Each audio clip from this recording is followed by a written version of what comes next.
Hello friends, आज आपण current इलेक्ट्रिसिटीमध्ये next topic पाहतोय. त्याच्यामध्ये आपण पाहणार आहे एक नेक्स्ट इन्स्ट्रुमेंट, त्याचं नाव आहे potentiometer.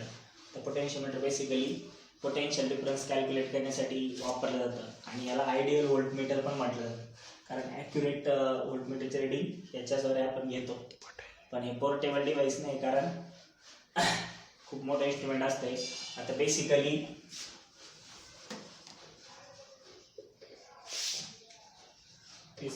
this device is having long uniform wire. म्हणजे हे जे डिव्हाइस आहे किंवा हे जे इन्स्ट्रुमेंट आहे त्याच्यामध्ये लॉंग युनिफॉर्म वायर वापरली जाते. ओके, आणि त्या वायरच्या अलावा आपण पोटेन्शियोमीटर काय करू शकतो, कॅल्क्युलेट करू शकतो. आता याच्यामध्ये जॉक यूज केला जातो आणि त्या इन्स्ट्रुमेंटच्या टर्मिनलच्या अलाउन त्या ठिकाणी कनेक्शन केलं जातं EMF ऑफ सेलचं, आणि त्याच्या अलाउन मग त्या लाईनच्या अलाउन त्या ठिकाणी पोटेन्शियल कॅल्क्युलेट केलं जातं. आता याच्यामध्ये पाहत असताना आपण पाहणार आहे की आपण पाहणार आहे पहिल्यांदा प्रिन्सिपल ऑफ पोटेन्शियोमीटर. त्याचं प्रिन्सिपल पाहू आणि त्याचा प्रूफ पण पाहू.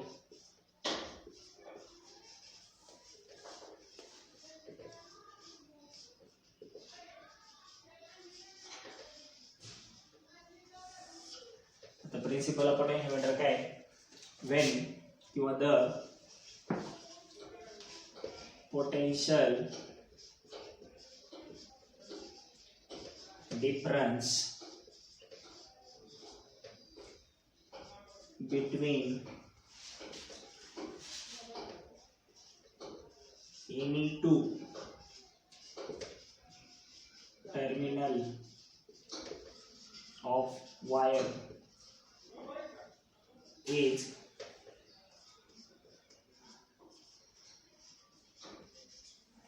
directly proportional to the length between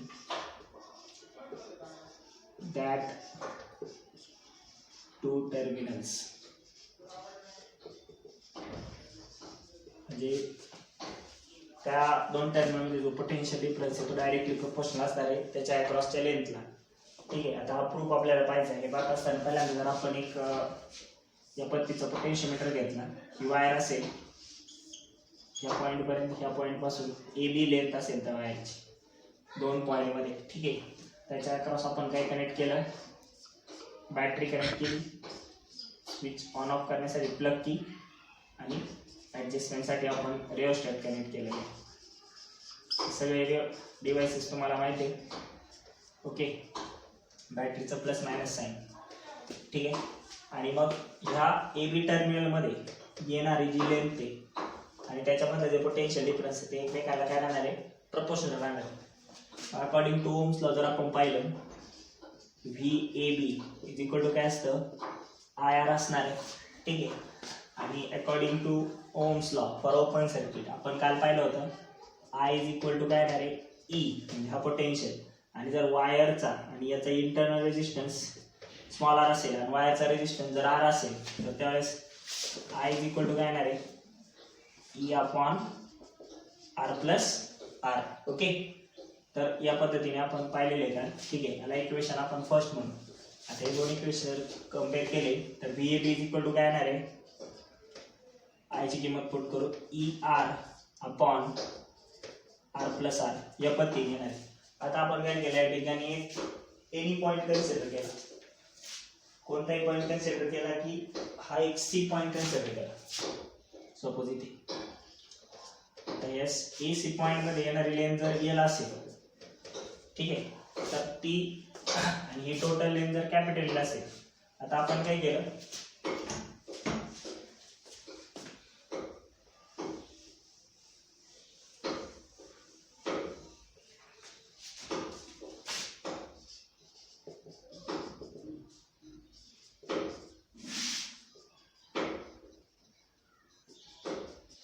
ठीक आहे, आता आपण म्हटलं पोटेन्शियल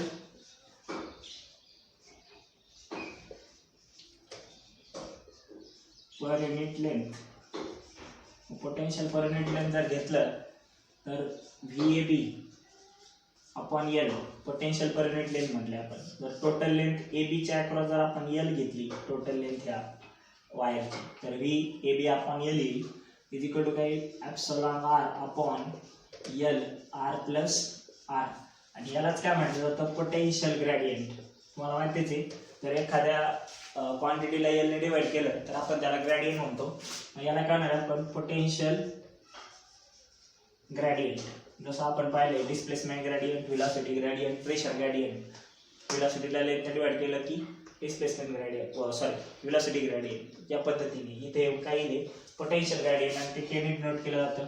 ओके, मग आता हे प्रोपोर्शनॅलिटी आले यांच्यामध्ये, म्हणजे VAB upon L is equal to काय आला, के. मग आता हे स्मॉल याच्यासाठी पण घेतलं सी पॉईंटसाठी, मग VAC upon small L is equal to काय घेणार आहे, के. म्हणजेच काय, VAC is equal to KL. म्हणजेच काय, हा कॉन्स्टंट आहे. दिस इज कॉन्स्टंट, कारण वायर युनिफॉर्म आहे. हे सगळीकडे पोटेन्शियल काय राहणार आहे, कॉन्स्टंट राहणार आहे, कारण कुठली क्वांटिटी चेंज होत नाही. मग VAC इज प्रोपोर्शनल टू काय होतं, लेंथ. म्हणजेच आपला प्रिन्सिपल काय होतं, पोटेन्शियोमीटरचा प्रूव्ह होतं. या पद्धतीने आपण पाहिलंय प्रिन्सिपल ऑफ पोटेन्शियोमीटर. ठीक आहे, म्हणजेच आपण काय म्हटलंय, the potential difference between any two terminal of wire, म्हणजे VAC इज प्रोपोर्शनल टू काय, length between that two terminals. या पद्धतीने आपला प्रिन्सिपल त्या ठिकाणी प्रूव्ह होतोय. याच्यानंतर आपण पाहणार आहे पहिलं यूज ऑफ पोटेन्शियोमीटर. म्हणजे यूज ऑफ पोटेन्शियोमीटर आपल्याला पाहायचं आहे, त्याचे 3 यूज आहे. ह्या व्हिडिओमध्ये आपण एकच यूज पाहू आणि पुढच्या व्हिडिओमध्ये एक यूज पाहू, 2 युजेस पाहू. तर पहिला यूज या व्हिडिओमध्ये पाहतोय आपण, तो या पद्धतीने. ठीक आहे,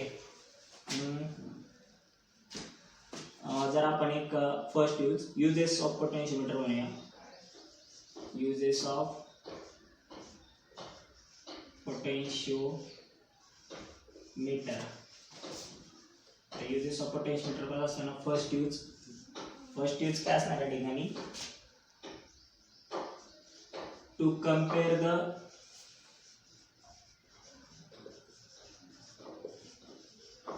EMF ऑफ सेल्स. म्हणजे 2 सेलचा EMF कंपेअर करण्यासाठी आपण पोटेन्शियोमीटरचा यूज करणार आहे. कुठले 2 सेल्स. ओके, आता हे कंपेअर कसं करणार आहे, आपण पहिली मेथड पाहणार आहे. याच्यामध्ये पहिली मेथड जी आहे डायरेक्ट मेथड आहे. कुठली मेथड आहे, डायरेक्ट मेथड. डायरेक्ट मेथड मध्ये काय करायचं, आपण एक पोटेन्शियोमीटर घेणार आहे या पद्धतीचा. ठीक आहे, परत त्याचे ए आणि बी पॉईंट, त्या AB पॉईंटच्या अक्रॉस आपण कनेक्शन्स करणार आहे. हा आपला रिओस्टॅट असणार आहे. ठीक आहे,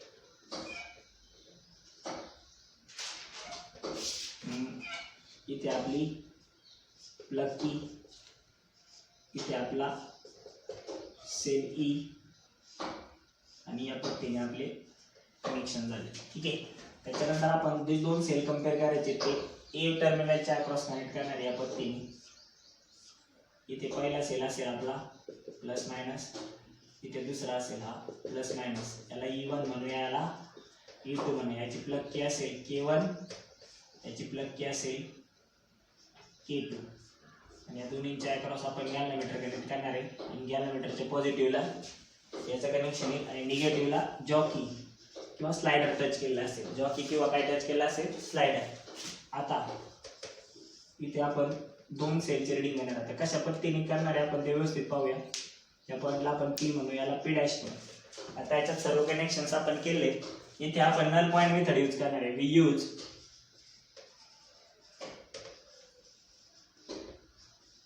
नल पॉइंट मेथड. काय यूज करणार आहे आपण, नल पॉइंट मेथड. आता नल पॉइंट मेथड कशी यूज करायची, आता आपण काय केलं, इन फर्स्ट केस 2 केसेस पाहणार. पहिली केस आपण सेल E1 साठी आणि दुसरी केस E2 साठी पाहणार आहे. इन फर्स्ट केस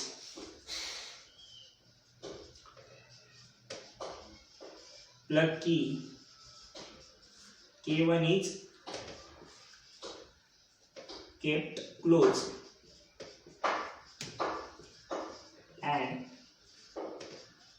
की K2 ओपन. मग की K2 ओपन असल्यावर हा इथे येणार नाहीये, फक्त कोणता सेल कनेक्टेड आहे E1. आणि मग याच्यातून सप्लाय पास झाला आणि आपण नल पॉईंट शोधला.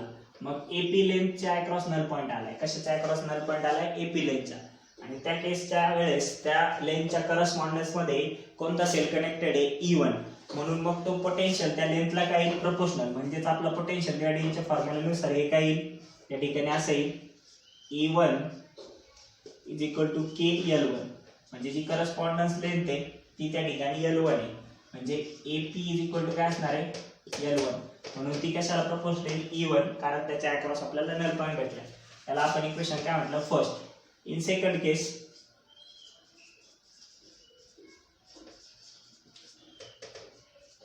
की K2 is closed and K1 is open. मग आता कोणता सेल कनेक्ट आहे? फक्त E2 सेल कनेक्ट आहे, E1 कनेक्ट नाही. या केस मध्ये मग आपण नल पॉइंट शोधलाय P डॅश ला. So null point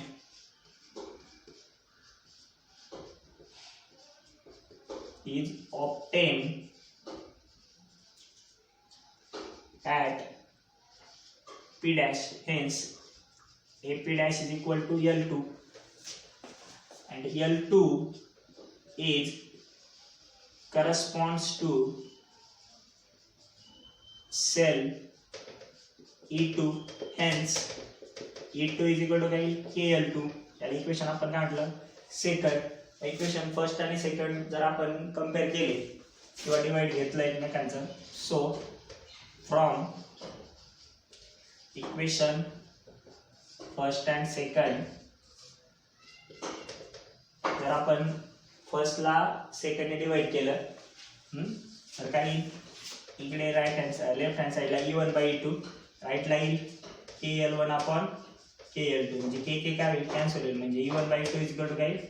L1 bye L2. म्हणजे या पद्धतीने आपला या ठिकाणी दोन्ही सेलचं काय होतंय? कंपॅरिझन होते. ओके, तर लक्षात आलंय? या पद्धतीने आपण पहिली यूज पाहू शकतो कशाचा? पोटेन्शियोमीटरचा.